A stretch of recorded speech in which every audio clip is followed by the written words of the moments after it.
it doesn't boil down to just Mexico and Thailand, but so many Americans that I see are choosing between these two countries. And there's so much content on YouTube pitting them against each other. I've lived in Mexico twice and I loved it both times. And I still ultimately ended up choosing Thailand. So let's talk about why I moved to Thailand for a second time after living in Mexico twice. I'm from the US and everyone asks, why not Mexico? It's closer. It seems to have all the things that you like: water, heat, people, but everything in me said Thailand. And so I listened. Hi, friends. My name is Elle, also known as the Empress of Ease. I'm the #1 coach in the world for ambitious, high-achieving, and exhausted women who want softer, sweeter, more ease-filled lives. I am the creator of the House of Ease and School of the Well-Rested. If you're a high-achieving, ambitious, exhausted woman choosing between Mexico and Thailand, here is why I personally chose Thailand and why I am so happy that I did. I didn't end up choosing Thailand or moving here because I hate Mexico or because anything is wrong with Mexico. I actually loved my experience living in Mexico. It was exactly what I needed for the time being, which I'm going to talk about a little bit more in depth today.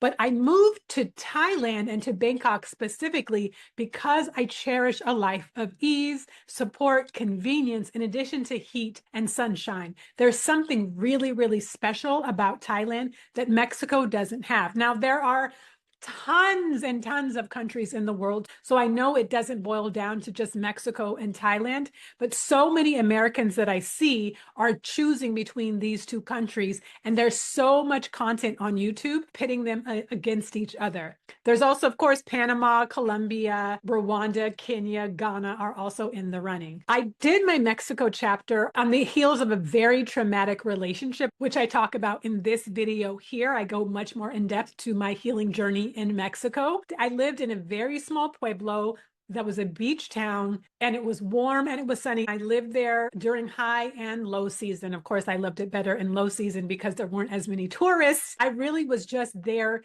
in a deep healing and self-recovery process. Most of my time in Mexico was spent resting, sleeping, doing as minimal work as I could do to make sure that I could financially stay afloat, but I have my own business, so I get to decide what that looks like.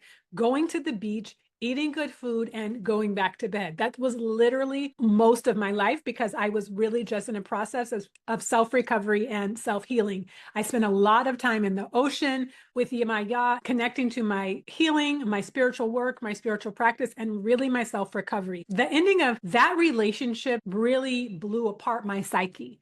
And so the first 6 months in Mexico, I was really just spent in the bed, recovering, healing, grieving, and putting my psyche back together bit by bit, piece by piece, because it had really been blown to smithereens in a lot of different ways. It was a soft life. My massage therapist came to my apartment once a week. So it was a very soothing and relaxing place to be and way to be, but I was not in the best state. I didn't have a lot of energy, emotional, mental, physical energy to do things, to be out and about and have an active social life or an active life out and about in the world. I didn't want to connect with a lot of people. I didn't want to build a lot of new relationships or friendships. I was really there to connect with myself and heal myself. And Mexico's huge. It's massive. I've lived in the same pueblo twice in Mexico. So I can't speak about Mexico City or Guadalajara or Puerto Vallarta or Cancun or anywhere else that a lot of tourists seem to go. But Mexico was what I needed at that moment to heal and recover myself. But one of the things that I did not enjoy about living in Mexico, as I mentioned earlier, was this great influx of Americans and Canadians who didn't seem to have any home training, who wouldn't speak. Mexicans would speak to me, would nod, would smile, would say hola when I walked down the street. Canadians and Americans would just pass me by when I'm walking down the street as if I didn't exist. As I mentioned, I was there in high and low season. So I was there when the streets were bustling with lots of tourists, and I was there when they all went home and it was just me and the Mexicans and the other folks who lived there year round, which I loved. I loved when they went home because then it felt just more like I was in a regular Mexican pueblo.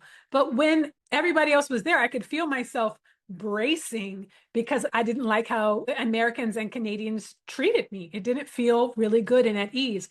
There's also something really significant about being somewhere that has been colonized. Now, of course, I'm American. I'm from a former British colony, and America has colonized other countries. So I'm very familiar with that dynamic. Mexico obviously was colonized by Spain. Something really specific being in that country, speaking a colonial language and being somewhere that has been colonized. It's a clear experience of colonization, whereas Thailand has never been colonized. And Thailand feels very Thai. Even though it has so many tourists and so many expats, it doesn't feel overrun by them. It still feels very Thai. In Thailand, Thai people speak Thai. That feels really distinct and important to me. There's an ownership of the power. There is an ownership of the culture. There's an ownership of themselves that feels very different for me than Mexico, which was a Spanish colony, right? So being in my little pueblo in Mexico was invaluable. It was invaluable. It was irreplaceable. It was essential for my immersive healing experience. So I could just concentrate on myself and soul recovery. I could just concentrate on putting myself back together again. But I'm not in that place anymore. I'm not in that place where I need that much kind of healing, where I need to be in a deep cocoon of healing and restoration. I wanted to be in a city that actually felt like me, with access to the beach if I wanted, access to the mountains if I wanted, but that still felt tender. And I think that's what I love about Bangkok. It still feels tender, right? It's a busy city. It's a metropolitan city. It's fast-paced in a lot of ways. There's a lot to do. There's always activities and events and all kinds of things. Last week, I went to Thailand Fashion Week. The week before that, I went to the Miss Universe pageant. This week, I'm going to the Southeast Asia game, and I'm going to go watch some soccer between Southeast Asian countries in a big stadium.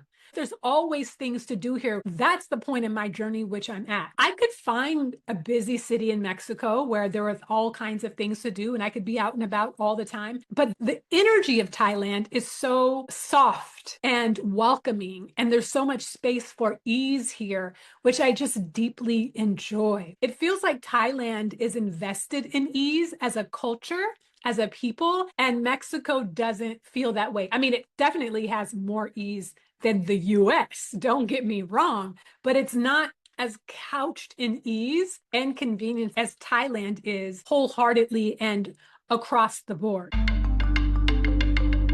We have our brand new workshop coming up on December 21st, 2025, called The Money Machine. It's 90 minutes, a small, intimate group, and you get my step-by-step process for figuring out how you can bring your unique experience, expertise, and skills together and create a 1-hour call that someone will pay you at least $100 an hour to talk to you about. It's sitting literally in your back pocket and you're taking it for granted right now. If you want more money with more ease, this is the workshop for you. So check out the link in the description below. On December 21st, 2025, by the end of this workshop, you will have your own bespoke package call that people will pay you $100 an hour for. And all you have to do at this point is hang out your shingle using the strategy that I give you, and you'll start getting booked for this call. I have multiple businesses and I will walk you through the process that I have used to have money coming in literally on autoplay. I don't have to do anything other than set it up and money is coming in. Trust me, it works. So I hope that you join us on December 21st, 2025. And if this is after December 21st, 2025, check out the link in the description and you can watch the replay where you'll still get every single thing. I will still walk you through the process of being paid to exist. It's going to make your life and your bank account so much happier. So I hope to see you there. I'm not saying that Thailand is perfect. I'm not saying that it's flawless, but for who I am and where I am in my life journey and what I value and what's important to me, Thailand is exactly what I need. Bangkok is exactly what I need.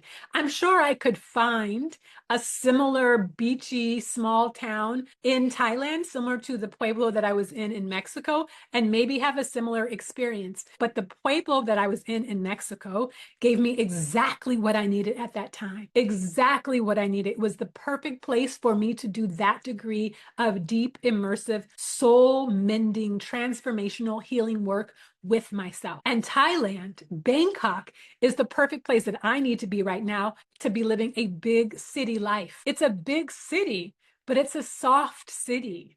I don't know how to better explain it other than it's soft, it's convenient, there's ease. People are kind to each other. They speak kindly to each other and they speak kindly to me. Even if I run into expats who might be rude or assuming, I can just move around them. And I have very intentional and very deliberate not to spend time in a whole bunch of expat places because I find that that same kind of arrogance that I experience in Mexico, that same kind of entitlement follows people everywhere. If they're that way at home, if they're that way in Mexico, when they see me, they're going to be that way in Thailand. And I'd rather just not encounter them. I'd rather be amongst Thai people who treat me well and who are kind to me, still in a big city where I can have a big city life and not have to contend with expats who are arrogant and entitled and try to move me out of the way. Literally, that happened to me in a restaurant when I first got here. A white European man literally moved me out of the way, and I was just standing there talking to my homegirl. So Mexico healed me, absolutely.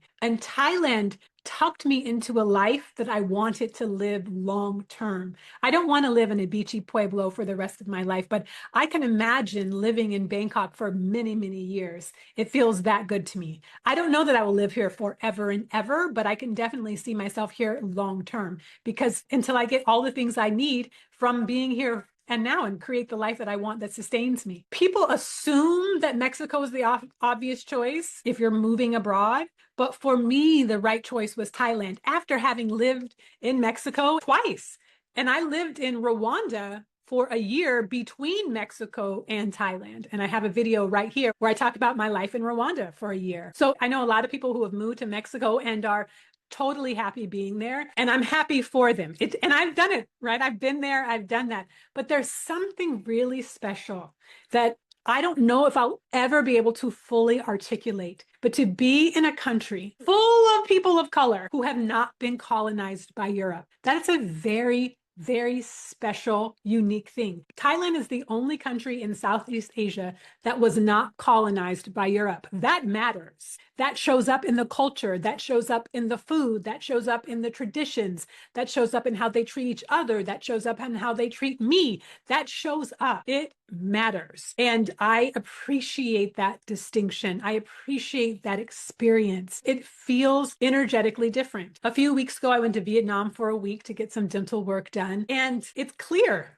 that Vietnam was colonized by the French. Their banh mi, which is one of their most famous food, is literally on French bread. Some of the buildings look like colonial French buildings. These are just the fact because it was colonized by France, even with the expats that I experienced of entitlement, right? It's energetic. It's energetic. So Thailand for me feels like a sweet little pocket of power and softness that I really appreciate, allows me a soft landing and a soft life while still having the amenities and the access to everything that's a big city, which I am deeply grateful for. I'm so appreciative because we're all perpetually softening and becoming more and more and more ourselves.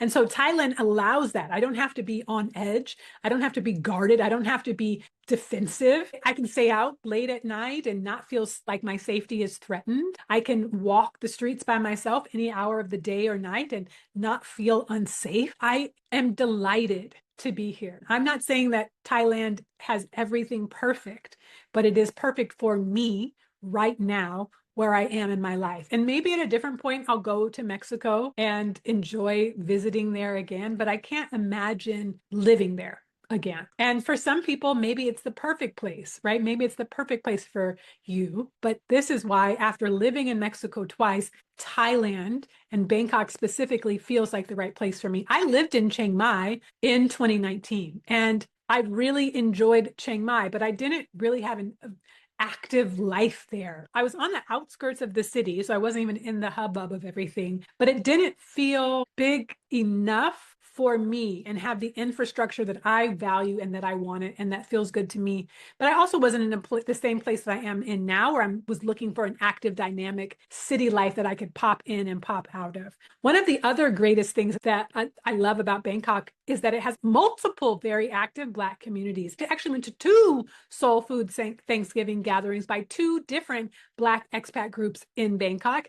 And I had a wonderful time and the food was delicious. There's so much to do here that's that's put on by Thai folks, that's put on by expat folks, that's put on by Black expat folks, that I can pop in and pop out into different social worlds and different social groups and always have something to do if I want to every day of the week, which as a social introvert, I do not, for the record, want to do something every day of the week, but I could if I wanted to. And so when I do want to, I get to go and choose what I want to do. I can hop on the train, I can hop on a motorcycle taxi, I can hop on a car taxi and pop right into the conveniences of a social activity that I enjoy doing. It feels really right for me right now. This is the adult social life I always imagined myself having. If you want to know more about my move to Bangkok, check out this video right here, where I share with you my behind the scenes of preparing to move here and all of the things I did to get here and live the life of my dreams. So thanks for being here, and I will see you over there. Bye for now.